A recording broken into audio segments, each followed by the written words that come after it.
Bismillahirrahmanirrahim. Assalamualaikum warahmatullahi wabarakatuh. Untuk kesempatan kali ini saya akan membahas salah satu komponen termodinamika, yaitu pompa. Oke. Nah, pompa ini banyak digunakan di kehidupan sehari-hari ya. Tapi dalam pembahasan termodinamika, pompa biasanya digunakan di PLTU, yaitu yang menggunakan siklus Rankine. Ya, apapun itu, pertama pompa mempunyai fungsi yaitu menaikkan tekanan.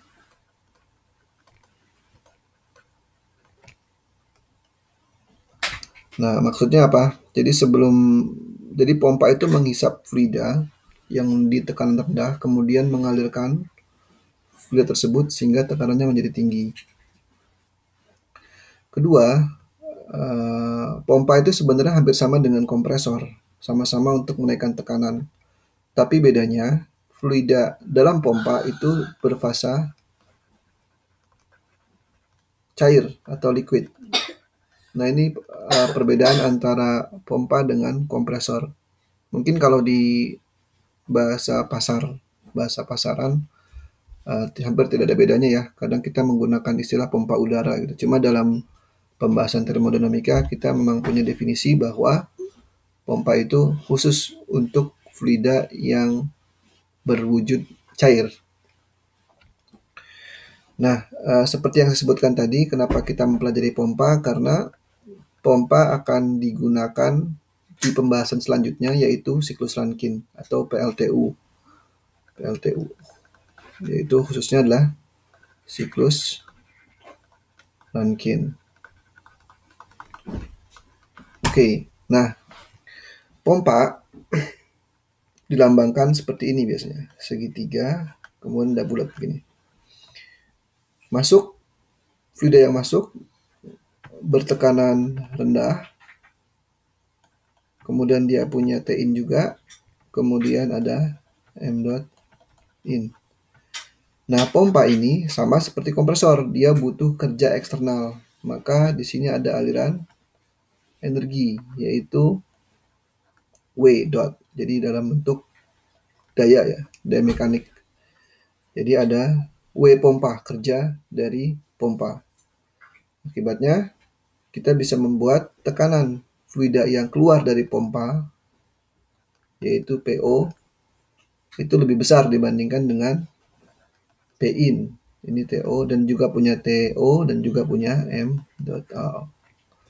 Oke, nah seperti biasa, kita kan kalau sudah tahu fungsinya, sudah tahu massa yang masuk dan keluar dan segala macamnya, kita perlu menganalisis kekekalan massa dan kekekalan energinya. Oke, oleh karena itu saya coba terangkan di sebelah sini ya. Untuk konservasi massa, kekekalan massa sama seperti yang lain, yaitu karena dia tidak ada percabangan, masuk satu, keluar satu, yang massa ya, bukan energi, maka M in sama dengan M dot O. Atau saya bisa asumsikan M dot saja ya, gitu. Nah, ini konservasi massa, maaf, sebentar. Oke, ini saya ganti konservasi massa. Yang kedua, konservasi energinya gimana? Yang kedua, konservasi energi. Oke, seperti biasa, selalu energi dot yang masuk selalu sama dengan energi dot yang keluar. Dan sama seperti pembahasan-pembahasan lainnya bahwa perubahan energi kinetik dan perubahan energi potensial kita abaikan karena nilainya tidak signifikan, sehingga yang kita bahas di sini hanyalah entalpinya saja, energi kalor.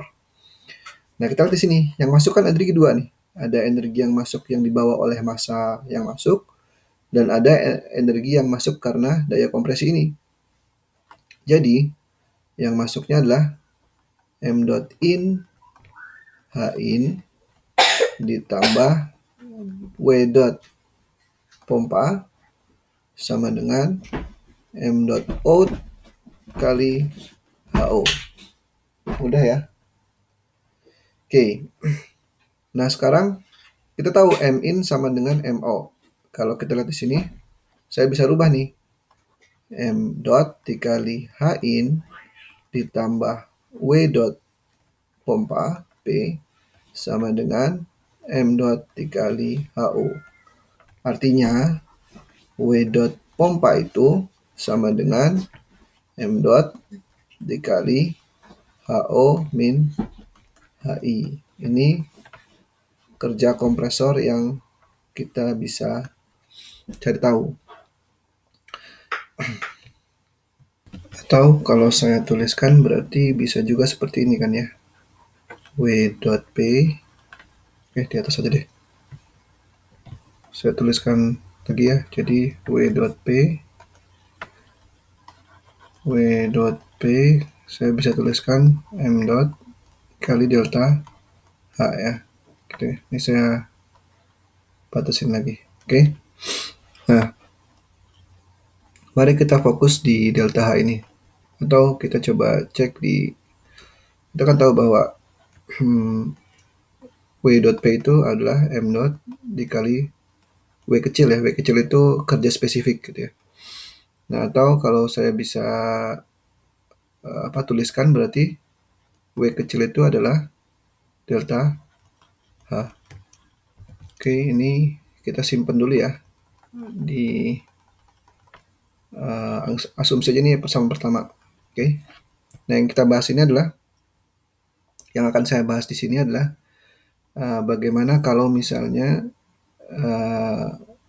pompa ini bekerja secara isentropik. Kalau misalnya nggak isentropik kan kita pasti dikasih tahu ya keluarannya berapa dan masukannya berapa. Nah, kalau isentropik itu kita punya asumsi bahwa pertama, pompa bekerja secara reversible. Bisa diasumsikan tidak ada gesekan dan tidak ada juga adiabatik, tidak ada kalori yang masuk dan keluar. Nah, ini kita akan bahas bagaimana cara memprediksi atau menghitung, menganalisis pompa isentropik. Nah, ini pertama kita asumsikan saja dulu ini sebagai persamaan pertama. Kemudian kita kan tahu kalau kita lihat di hukum termodinamika pertama, mungkin masih ingat ya hukum termo 1, yaitu Q sama dengan delta U ditambah W, di mana Q itu kalor, delta U adalah perubahan energi dalam, dan W adalah kerja. Kalau saya buat diferensialnya kan seperti ini. dQ sama dengan du ditambah dw, ya kan? Nah, kalau isentropik artinya kan dia adiabatik. Berarti dQ-nya untuk adiabatik, atau saya langsung aja isentropik ya. Untuk isentropik, maka dQ-nya itu sama dengan 0. Artinya kalau ini sama dengan 0, artinya du itu sama dengan minus dw. Oke, sampai sini paham kan? Oke, nah ini saya tulis saja ini persamaan 2 ya. Nanti kita gunakan lagi soalnya seperti ini. Nah, sekarang kita udah punya 2 persamaan. Nah, sekarang kita balik ke definisi apa itu entalpi. Kan sebenarnya kita mau nyari ini kan, delta H ini. Nah, kita coba cari definisi dulu apa itu definisi dari H. Saya akan turunkan ke bawah, sebelah sini. Oke. Jadi, H itu secara definisi adalah U ditambah P dikali V. U adalah energi dalam spesifik, P adalah tekanan, dan V kecil adalah volume spesifik. Kemudian kalau saya diferensialkan ini, artinya kan ini dH sama dengan du ditambah dPV kan. Oke. Nah, selanjutnya tinggal kita tahu nih du kan sama dengan minus dw kan tadi. Kita cek lagi ya, lihat nih di atas nih. du itu sama dengan minus dw kan. Jadi bisa kan saya tuliskan seperti ini. dH, aduh ketinggiannya. Oke. dH sama dengan minus dw ditambah, nah ini turunan PV ini kan gimana? Yaitu PdV ditambah apa? Tambah V dP kan. Kalau kalian ingat kalkulus gitu ya. Kalau turunan perkalian kan U aksen V ditambah V aksen U. Ini juga sama. PDV ditambah VDP. Nah, kemudian kita kan tahu bahwa minus DW ini kan sama dengan minus PDV kan. Definisi kerja adalah integral PDV. Nah, ini PDV ini kan W-nya kan, kemudian V-nya V kecil berarti kan DW gitu ya. Jadi ini kita bisa samakan nih. Minus DW itu sama dengan minus PDV ditambah PDV, V kecil ya, PDV ditambah VDP. Kita lihat nih, di sini kita bisa coret kan, hilang, set, set. Artinya DH itu sama dengan VDP. Nah, lagi yang kita kan tadi apa namanya? Yang kita cari kan W ya. Nih, W itu kan delta H kan, bukan DH. Artinya apa? Kalau misalnya dari sini saya buat delta H, yaitu sama dengan V dikali delta P.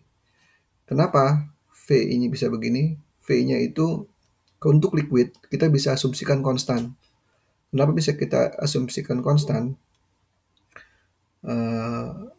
Pada saat fluida itu berbentuk liquid, volume spesifiknya tidak banyak berubah terhadap tekanan. Anda mau tekanan berapapun, hampir sama. Memang ada sih perubahan sedikit, tapi tidak signifikan. Untuk lebih jelasnya saya coba tunjukkan dalam tabel saturasi tekanan ya. Nah, ini tabel saturasi tekanan untuk air. Kita lihat nih. Untuk fase liquid itu kan VF. Kita lihat nih VF-nya. Mau tekanannya dinaikkan berapapun gitu ya. Perubahannya kecil sekali. Tuh.